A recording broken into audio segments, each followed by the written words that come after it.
मैं आनंद कुमार तंवर श्री राम गोपाल गाड़ोदिया उच्च प्राथमिक आदर्श विद्या मंदिर से ऑनलाइन क्लासों में आपका स्वागत करता हूं। आज हम हमारी अभ्यास माला 2 है, एक चर वाले रैखिक समीकरण है, उसके अंदर प्रश्नावली 2.2 की शुरुआत करेंगे। इसमें हम कुछ समस्यात्मक प्रश्न हैं उनको हल करेंगे। पहला प्रश्न क्या कह रहे हैं, अगर आपको किसी संख्या में से 1/2 घटाने और जो परिणाम आता है उसको 1/2 से गुणा करने पर 1/8 प्राप्त होते हैं तो वह संख्या ज्ञात करनी है। यानी हमें एक संख्या दे रखी है, उस संख्या का कोई मान नहीं है, उस संख्या में से हम 1/2 घटा देते हैं, फिर जो परिणाम आता है उसको 1/2 से गुणा कर देते हैं, तो जो हमारे पास हल आएगा वो 1/8 प्राप्त होगा। ठीक है। अब यह बताना है कि हमारे पास जो संख्या थी वो कौन सी थी। उस स्थिति में हमारे पास संख्या का हमें ज्ञान नहीं है, उस स्थिति में हम एक चर संख्या लेंगे। क्या लेंगे? चर संख्या, और उसी के आधार पर उस चर का मान ज्ञात करेंगे। तो हमारे पास क्या है, माना वह संख्या है x। क्या है? x। जब कोई भी संख्या है जो निश्चित तौर पे नहीं दे रखी है उस जगह हम चर का यूज करते हैं। चाहे कह गेड़ा ले सकते हैं, ABCD ले सकते हैं, XYZ ले सकते हैं, कुछ भी ले सकते हैं, चर लेते हैं। तो माना वह संख्या है x। ठीक है। x में से क्या करना है, 1/2 को क्या करना है, घटाना है। ठीक है। यदि चर राशि हो तो हम सीधा घटा करके हल दे सकते हैं, लेकिन यहां क्या करना है, हमें x में से क्या करना है, 1/2 घटाना है। ठीक है। अब ये क्या कर रहा है, जो परिणाम आता है x में से 1/2 घटाया तो x - 1/2। अब ये कह रहा है जो परिणाम आ रहा था x - 1/2 को 1/2 से क्या करना है, गुणा करने पर, तो हमारे पास क्या है, x - 1/2, x - 1/2, इसको क्या करना है, गुणा करना है। क्या करना है, गुणा करना है। किससे? 1/2 से। ठीक है। अब ये क्या कर रहा है, x - 1/2 गुणा 1/2, और उसका मान कितना आ रहा है, 1/8 आ रहा है। 1/8 आ रहा है। यह हमने प्रश्न के कहे अनुसार कार्य किया है। ठीक है। अब हमारा सवाल क्या बन रहा है कि x - 1/2 ये घटा दिया, इसके परिणाम को गुणा कर दिया 1/2 से, और इसका मान आ गया 1/8। यह आ गया, यह प्रश्न के अनुसार कहे अनुसार आया, प्रश्न के कथन के अनुसार। अब हम इसको हल करेंगे। यह हमारा एक चर का रैखिक समीकरण हो गया। ठीक है। यह हमारा समीकरण हो गया एक चर वाला, x - 1/2 गुणा 1/2 बराबर 1/8। अब हम क्या करेंगे, सबसे पहले इसको हल करते हैं। ठीक है। x को 1/2 से गुणा करते हैं, और x 1/2 को 1/2 से भी गुणा करते हैं। x को 1/2 से गुणा किया तो x/2, और x को -1/2 को 1/2 से गुणा करते हैं तो -1/4 बराबर 1/8। ठीक है। अब हम क्या करेंगे, -1/4 का क्या करेंगे, पक्षांतरण करेंगे। क्या करेंगे, पक्षांतरण। तो इधर ले लीजिए, -1/4 का पक्षांतरण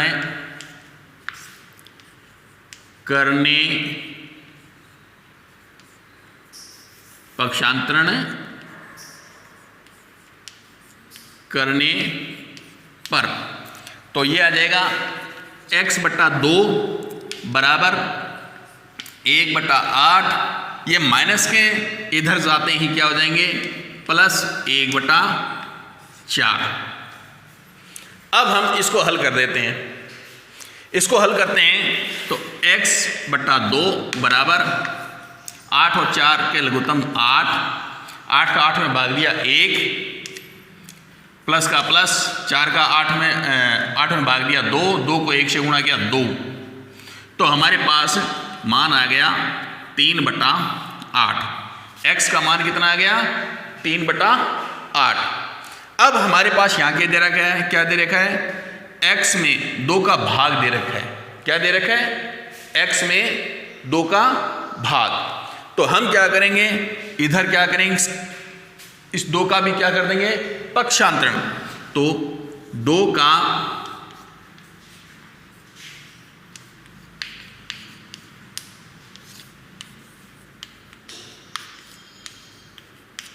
का पक्षांतरण करते हैं तो हमारे पास क्या आता है? x बराबर 3/8 और ये यहां पर 2 क्या कर रहा है? भाग दे रहा है, तो इधर आते क्या हो जाएगा? गुणा 2। अब 2 से 8 कट रहे हैं, 4। x का मान क्या आ रहा है? 3/4। x का क्या मान आ रहा है? 3/4। x का मान यहाँ हमने कोई क्या माना था? वह संख्या x, तो अतः x का मान कितना आ रहा है? 3/4। अतः वह संख्या क्या होगी? 3/4 है। तो अतः वह संख्या 3/4 है। हम कह सकते हैं कि 3/4 में से 1/2 घटाने पर जो परिणाम आता है उसको 1/2 से गुणा करने पर उसका मान है वो 1/8 होगा। आगे का जो सवाल है, जो सवाल संख्या है वो 3, वो क्या कह रहा है कि एक समद्विबाहु त्रिभुज की भुजाओं का आधार, जो त्रिभुज है उसका आधार है वो 4/3 सेंटीमीटर है तथा उसका परिमाप है वो 4 सही 2/15 सेंटीमीटर है। तो हमें उस त्रिभुज की 2 बराबर भुजाओं का माप ज्ञात करना है। तो हम क्या जानते हैं कि एक समद्विबाहु त्रिभुज होता है, उसके अंदर 2 भुजाएं क्या होती है? बराबर माप की, और एक भुजा है वो अलग माप की होती है। यहाँ क्या कह रखा है, हमें क्या कर रहा है? तो ये तो दे रखा आधार हमें दे रखा है 4/3। ये भुजा और ये भुजा दोनों बराबर है, इसका मान नहीं दे रखा है, इसलिए हमने क्या कर रखा है? इसका मान रखा x। तो क्या है? माना प्रत्येक समान भुजा का माप है x सेंटीमीटर।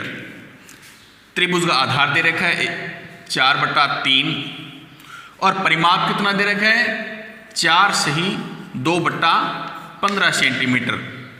15 चौक 60 और 2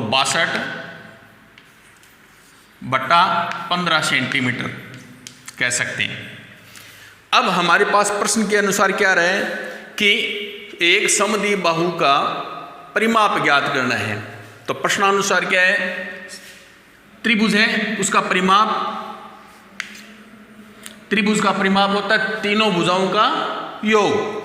यह भी कह सकते हैं, सीधा सा सूत्र है, त्रिभुज की 3 भुजाओं का योग उसका परिमाप है। तो त्रिभुज का परिमाप तीनों भुजाओं का योग बराबर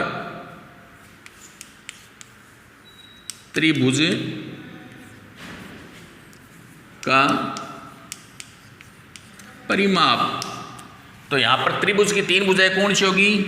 x प्लस 4/3 बराबर परिमाप कितना आ रहा है? 4 सही 2/15 बराबर 62/15 सेंटीमीटर। सीधा सा, ठीक है। अब इसे हम हल करते हैं। x प्लस x बराबर 2x प्लस 4/3 बराबर 62/15। अब हम क्या करेंगे? 4/3 का क्या कर देंगे, पक्षांतरण। ठीक है, तो यहां लिखेंगे 4/3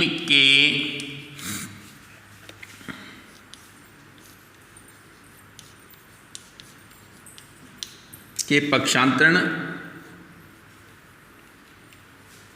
करने पर, तो बराबर 4/3 का पक्षांतरण करते हैं तो हमारे पास आते हैं 2x बराबर 4/3, ये प्लस में आ रहे हैं, योग हो रहा है, इधर आते ही माइनस में हो जाएगा। 62/15 माइनस 4/3, इसे हम हल करते हैं। 15 और 3 के लघुत्तम 15 ही होते हैं, सीधा सा तरीका है। 2x बराबर 15 लघुत्तम आ गए, 15 में 15 का भाग दिया, एक को 62 से गुणा किया, 62 माइनस 15 में 3 के भाग दिए 5 को 4 से गुणा किया 20, 5 हो गए 20, 62 में से 20 गए 42/15, 2x बराबर कितने आ रहे हैं, 42/15 आ रहे हैं। अब हमारे पास क्या है, 2x बराबर आ रहे हैं, तो 2 को क्या कर रखा है, x से गुणा कर रखा है, तो हम इधर क्या कर देंगे, 2 का क्या कर देंगे, भाग। तो ये आगे x यहां लिखेंगे 2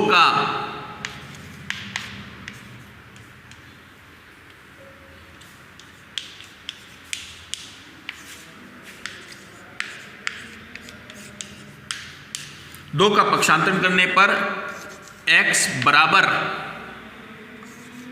42/15 भाग 2 बराबर 42/15 गुणा 1/2, 42 से कट गए 2 से बराबर 21, x का मान आ गया बराबर 21/15, 21 और 15 में 3 का भाग जाता है, 7 × 21, 5 × 15, 7 में 5 का भाग जाता है, इसे मिश्र भिन्न में बदल देते हैं, 7 5 एकम 5, शेष रह गए 2/5 सेंटीमीटर। x का मान कितना आ गया, 1 सही 2/5 सेंटीमीटर। तो अतः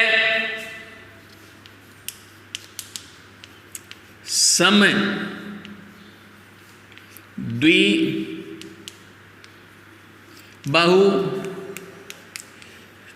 त्रिभुज की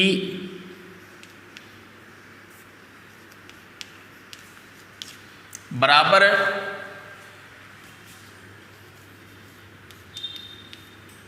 भुजाओं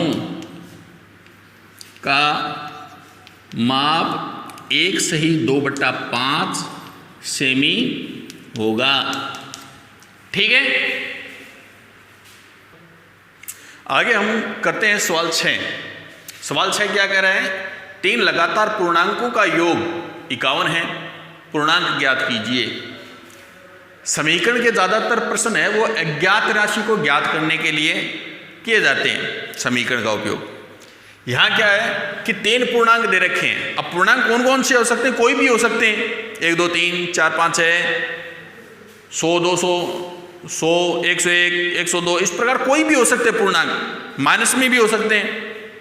लेकिन हमारे पास क्या कह रहे हैं, 3 लगातार पूर्णांकों का योग कितना आ रहा है, 51 आ रहा है। अब हमारे पास पूर्णांक नहीं है तो हम वही रखेंगे, माना पहला पूर्णांक है, कितने पूर्णांक है, 3 में से माना पहला पूर्णांक है x की जगह आप p भी ले सकते हैं, p की जगह q भी ले सकते हैं। तो यहां ले लेते हैं हम p। लगातार कई भैया कहते हैं गुरुजी आप x ही x लेते हो और क्यों नहीं लेते, तो यहां लिखते हैं हम पहला पूर्णांक है p। तो दूसरा पूर्णांक क्या होगा, तो हम ये जानते हैं एक पूर्णांक के ठीक आगे वाला पूर्णांक तभी प्राप्त होगा जब उस पूर्णांक में 1 जोड़ेंगे। जैसे 1 में 1 जोड़ेंगे तो आगे वाला पूर्णांक 2 प्राप्त होगा। तो हमारे पास दूसरा पूर्णांक कितना आएगा, बराबर p प्लस 1।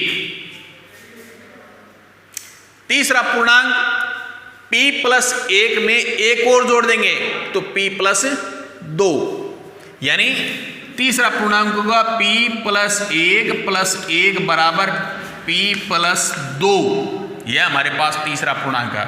पहला पूर्णांक p, दूसरा p प्लस 1 और तीसरा p प्लस 2, 3 पूर्णांक है। और तीनों का योग कितना आ रहा है, 51 आ रहा है। तीनों का योग कितना आ रहा है, 51। तो हम इस प्रकार भी कह सकते हैं p plus 1 plus p plus 2 बराबर कितना आ रहा है, 51। तो हमारे पास क्या प्रश्नानुसार क्या आ गया, p plus 1 plus p plus 2 बराबर 51। ये प्रश्न के अनुसार आ गया। अब इसे हम हल करते हैं, तो p प्लस कोष्ठक कट गया, p plus 1 plus p plus 2 बराबर 51। अब देखते हैं तो 1 2 3 p1 p2 p3, p कितने हो गए, 3p प्लस 1 प्लस 2 बराबर 3 बराबर 51। 3p प्लस 51 बराबर 3p प्लस 3 बराबर 51। अब हम क्या करेंगे, 3 का पक्षांतरण करने पर 3p बराबर 51 माइनस 3 बराबर 51 में से 3 गए 48। तो अब हमारे पास क्या आ गया, 3p बराबर 48। ठीक है। अब इस 3 का क्या कर रखा है, यहाँ गुणा कर रखा है। इधर लाते ही हम क्या कर देंगे, पक्षांतर करते ही भाग कर देंगे। तो भाई यहाँ पर 3 का फिर पक्षांतर करते हैं।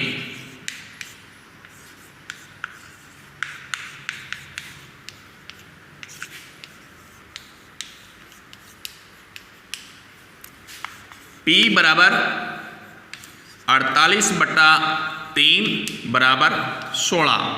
तो p का मान कितना आ गया, 16। ठीक है। अब p का मान कितना आ गया, 16। तो माना पहला पूर्णांक क्या है, p। तो पहले पूर्णांक का मान कितना आ गया, 16। तो अतः पहला पूर्णांक बराबर p है बराबर 16। दूसरा पूर्णांक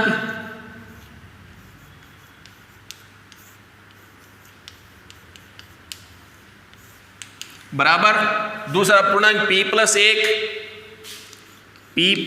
1 बराबर 16 प्लस 1 बराबर 17।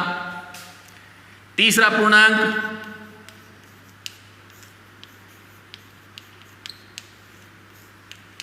बराबर p प्लस 2 बराबर 16 प्लस 2 बराबर 18। अतः तीनों पूर्णांक 16, 17, 18 है। यह हमने तीनों पूर्णांक प्राप्त किए हैं, 16, 17, 18। और 16, 17, 18 का योग है वो हमारे कितने होगा, 51 होगा। आज हमने प्रश्नावली 2.2 है, एक चर वाले रैखिक समीकरण में है, उसमें हमने अभ्यास प्रश्न है वो 6 तक का अभ्यास किए हैं। आप भी घर पर बैठ करके इसका अभ्यास करें, प्रयास करें और सफलता प्राप्त करें। धन्यवाद।